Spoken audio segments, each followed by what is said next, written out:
Good morning, everyone. Dumating na ang aming dining table. Hindi ako makapag-vlog because I am injured. Ayan, bubuuin natin mamaya.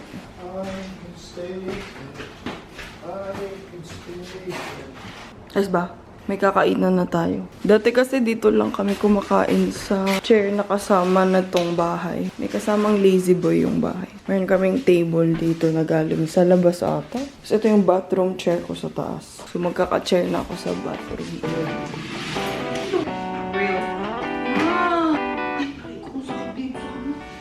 Na-scrape ko yung dalawa kong knee. Tsaka ito din. Tapos dalawa kong kamay. Siyempre, may band-aid ko.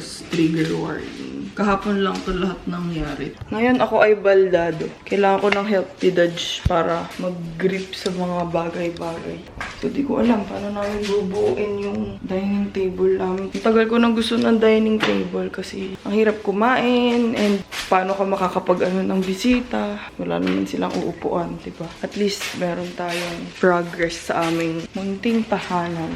Mamaya na lang ulit pag binuuna namin. Bili ako ng Dunkin. Bye-bye.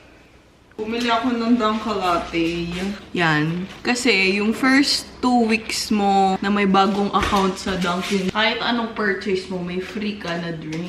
Wow! Eh yung Dunkin' Latte ay $7. Tapos ang binili ko lang, Boston Cream Donut na $1.99. Tapos na-free ko na yung Dunkin' Latte. Wow! Yay! Thanks, Donkey. Thanks, Dunkin'. Baka naman. I can be the very best. I've got to believe in me. Wala ka ba soundtrack, Bob? Ano to? Taylor Swift! Kailangan natin nga yung tools. Ito po yung aking tools from IKEA Pinas. Meron din naman ito dito, pero may sentimental value na to kasi ito yung ginamit ko nung ako ay nag-move out. Ito yung table namin. Sarap! Swapping na kalate! Real. With bread.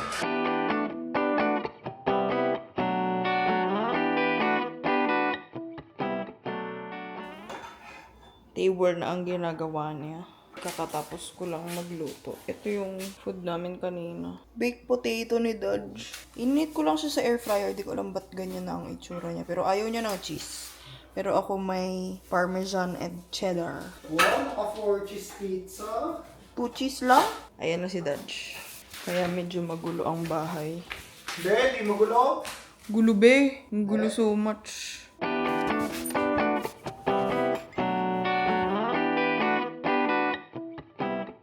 Yay!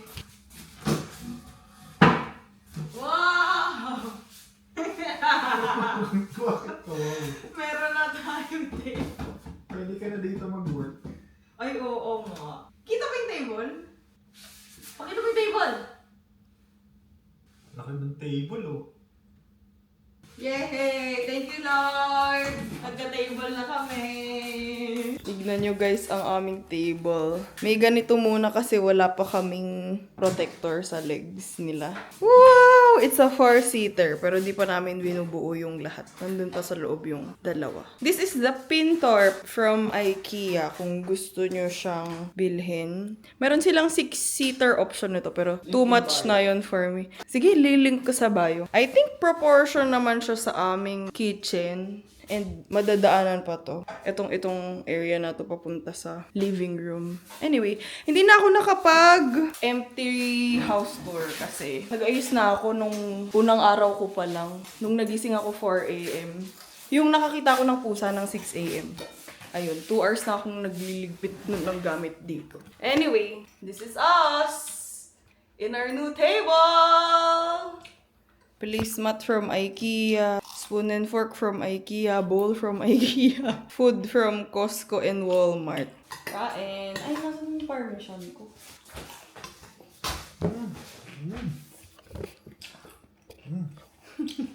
So, nung mag-record ako, hindi ganito yung pagkain. Hindi ka kasi nagluluto. Try mo din, be. Thank you, Lord. May table na po kami and chairs. See you guys tomorrow. Own baffle. There you go. Thank you so much.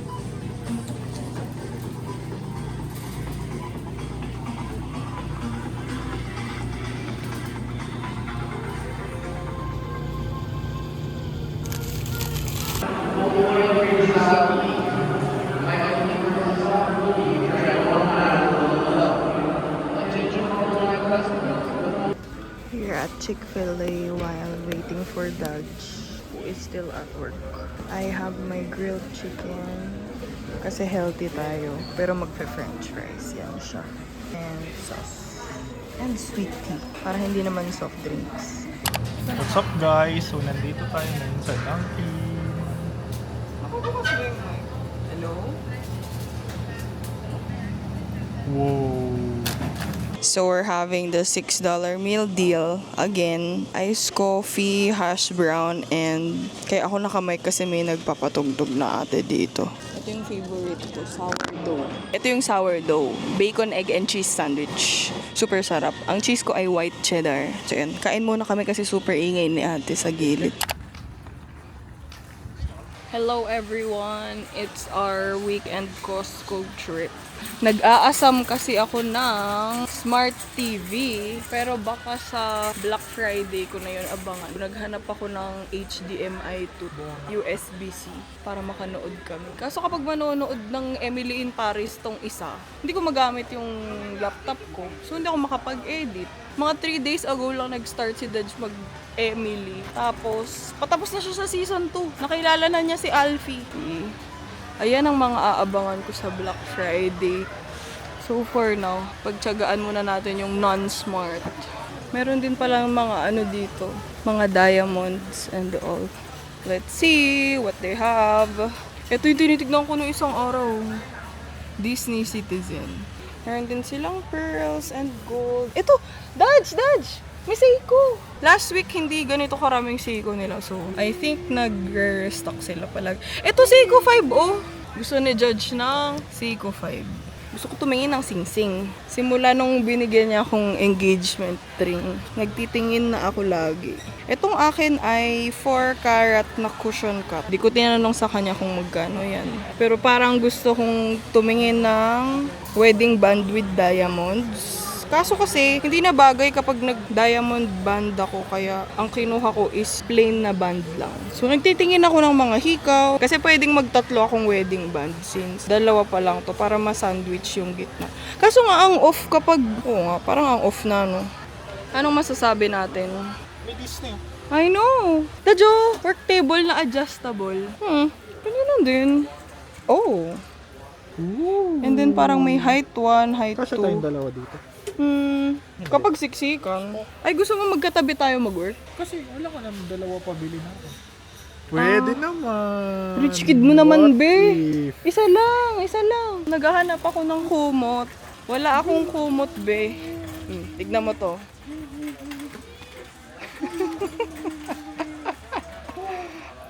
Crazy. Meron ding mga maleta dito. Ay, Samsonite. Kaso parang ang maganda yung Samsonite. Kaso parang ang ano niya, medyo soft siya. May shoes din dito na Adidas. Na 25 lang. 25? 27. And more clothes. sandals aren't. Tignan nyo guys, may Mickey Mouse na apple. Cute. Naghanap siya ng bagels niya. Kaso nga, yung bagels dito, buy one, take one for this whole thing. Which is hindi namin mauubos kasi sell by September 23. Ano na ngayon? September 21 na ngayon. Sabi nung ate, 23 plus 7 pa daw yan. So hanggang September 30 to Dodge. Nakita na ni Dodge ang aisle niya. Nagkikrave siya ng spam. But ang dami naman. How many? Oh, tsaka 25% less sodium. Tama. Naaalatan ako dun sa regular spam eh. Spam gochujang. Dalawang flavor lang. Ang na-realize ko dito sa Costco, ang daming stock per item. Pero yung variety, sometimes it's not that various. Spam? 99. Okay, let's go.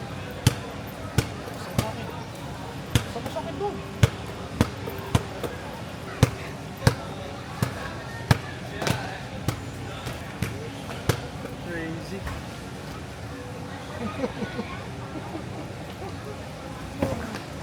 So we got hot dog with a drink, a whole pepperoni pizza. Ilang araw namin tong kakainin. Bumili pa kami ng rotisserie chicken kanina. So isang slice ay 2, pero ang one whole na ganito kalaki ay $9.95. Hot dog with drink and then vanilla ice cream. So ayan, kain po tayo.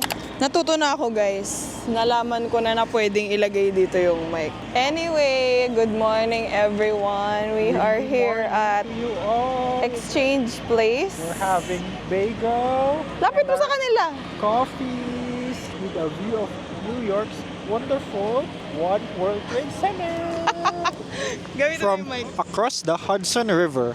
Right. So, andito sa likod namin ang Hudson River and downtown New York. So, I'm having pumpkin spice latte. This is my first time trying it. Bilang Pinoy na lamig, syempre nag-hot drink tayo. Also, Yeah, it's so in the morning out here.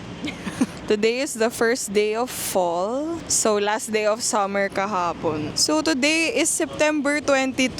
Yun ang aming monthsary as boyfriend and girlfriend. Lagi kaming gagala on a Sunday. So, nagsimba kami kanina. And ngayon ang aming quasi-lunch. Bilang si Judge na laging nagugutom. And ako, kape lang talaga. Magdadangkin ako dapat today. Kaso kasi, etong exact meal na to, yung almusal namin kahapon, bago kami mag-Costco. Hindi ko maalala kung nag-vlog ako, pero kapag na-vlog ko yun, nakita nyo yun before this footage. She's having a pumpkin spice latte, which is a fall exclusive of Starbucks.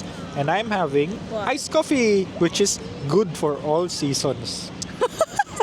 Hindi, pero yung promo niya, di ba hanggang October 31 lang, sabi mo? Ever since Dunkin ako, ito na yung iced coffee ko.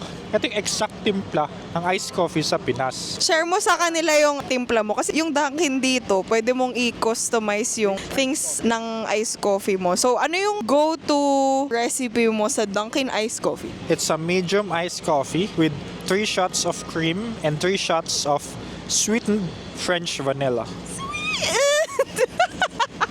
Ayun, nagpapaaraw lang kami dito dahil napakalamig mga ate. Pakita ko sa inyo ang aming nakikita.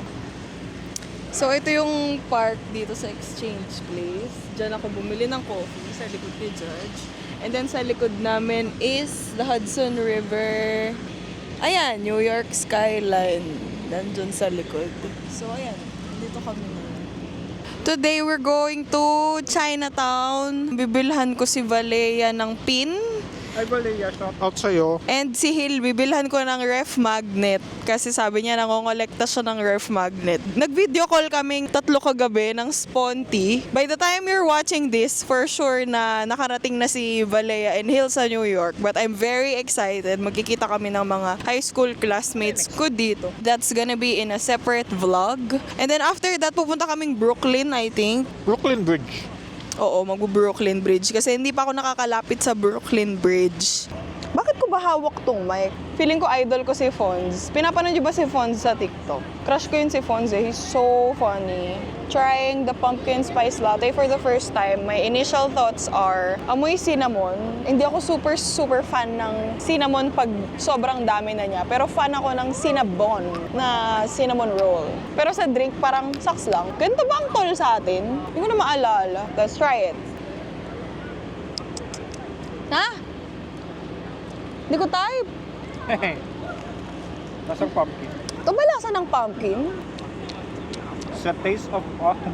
Baka ito ang acquired taste ng mga Amerikano dito. Hindi ko siya type, pero uubusin ko siya dahil mahirap kumita ng pera, be. As of today, naka5 interview na ako. So akala ko nung una, walang may gusto sa akin. For the apply ako kung san-san. Second day pa lang yun Alin? Ikaw. Ano? Akala mo wala nang may gusto sa'yo. 2 days pa lang. Pessimistic kasi ako. So, hindi na nag-reply sa akin after 2 days. Nag-apply na ako kung san-san. So, may 5 interview na akong nagawa.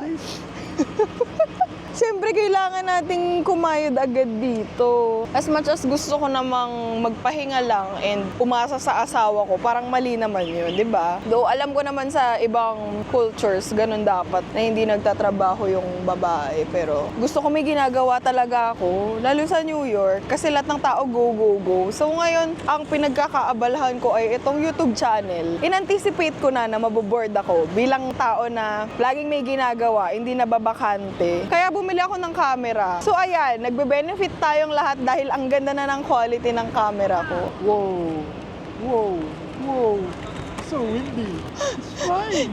Si Judge, alam mo yung ano niya? Si Judge, ang akala ng lahat ng tao, tahimik siya, tsaka hindi siya nagsasalita. Pero in reality, kapag close na kayo, sobrang daldal niya. Sabihin mong hindi. Sobrang daldal niya, minsan kailangan mo na siyang, wait lang muna, i-absorb ko lang. Eh ako yung tao na mukhang extrovert pero hindi. Siya mukha siyang introvert pero hindi talaga. Dahil tahimik lang ako. Kapag palagay na yung loob niya sa'yo, napakadaldal niya kung ano-anong kinikwento niya. Kaya ang dami ko rin natututunan ng mga random stuff. 11 minutes na yung footage. Mamaya na ulit. Yun ang buong video. Bye! See you later. Si Judge tingin ko, pangarap niya talaga mag-vlog. Bye guys, see you later.